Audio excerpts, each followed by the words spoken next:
Assalamu alaikum qarindoshlar.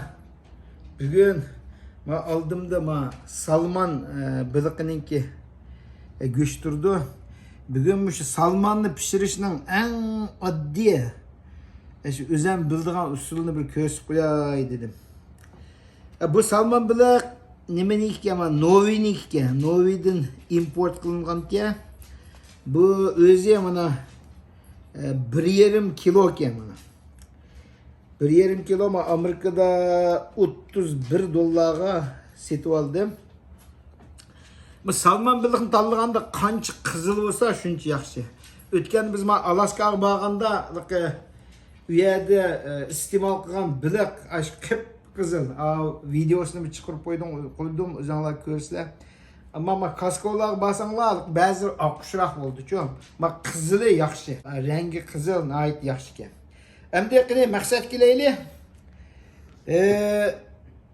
Buni aldı bilan albatta buni qaytadan chiqaramiz.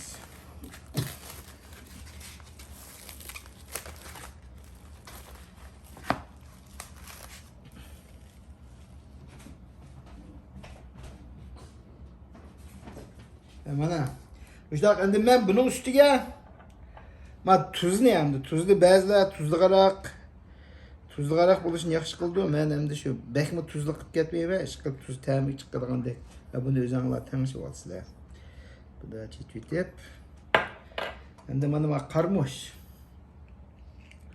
Qarmushni buni yetarli miqdorda deymiz.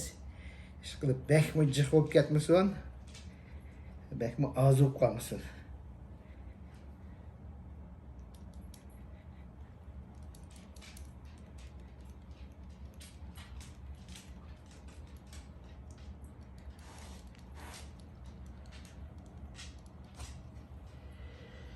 Bundan qildim. Endi keyin men may.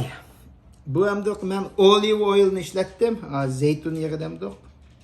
Bununla sarma işletsanglar bo'laverdi. Buni bir yapar üstüge milaymiz.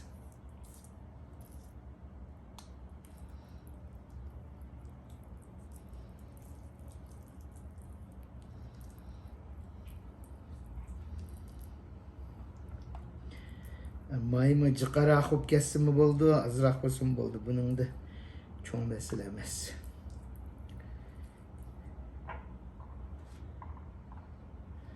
Qarmushni yana azroq ozroq.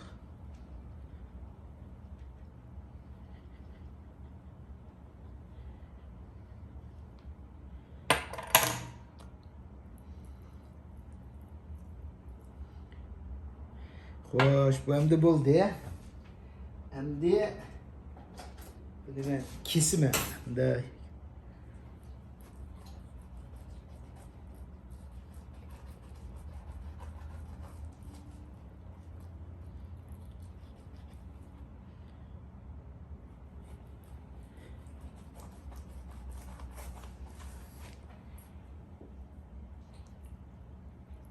to'rt bo'lsam bo'ldi ki.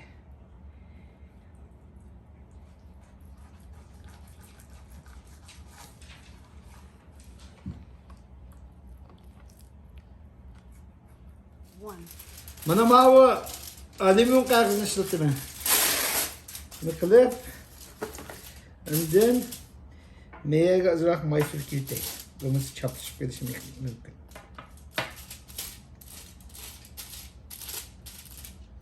Nihoyat oddiy.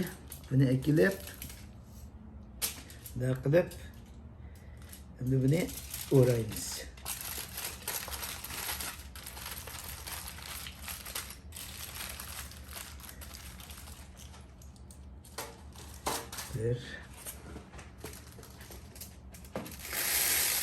Mana bu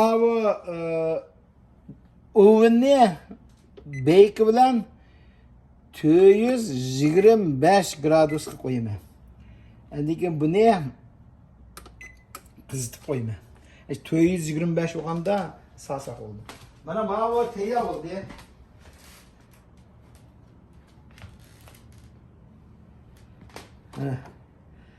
Şu petni sepib qo'yamiz.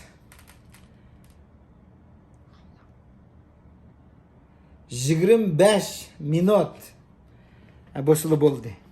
Çünkü bu salmon balık asan pişirdi. Onu bek pişirip etadigan bolsak, qattiq ta'm buzilib ketadi. Endi ma Yaponliklar, o'zinglar bilsizlar, Yaponliklar, ma ba'zi bir Osiyoliklar bu balıkni ham yeydi. Biz ham yemaymiz. Lekin shu bek pishirib yetmaydi. Kebab o'xshamaydi. Bu balıkni pishirishning o'ti sallala o'tib ketib qolsa, bu balık qattiq bo'lib qoladi. Mana pishdi. Mana shundaq pokiz ham chaqqan pishdi.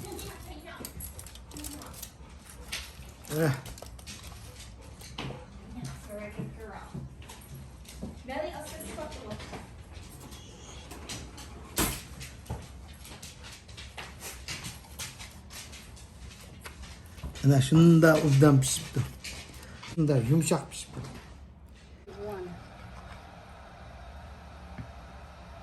Ana.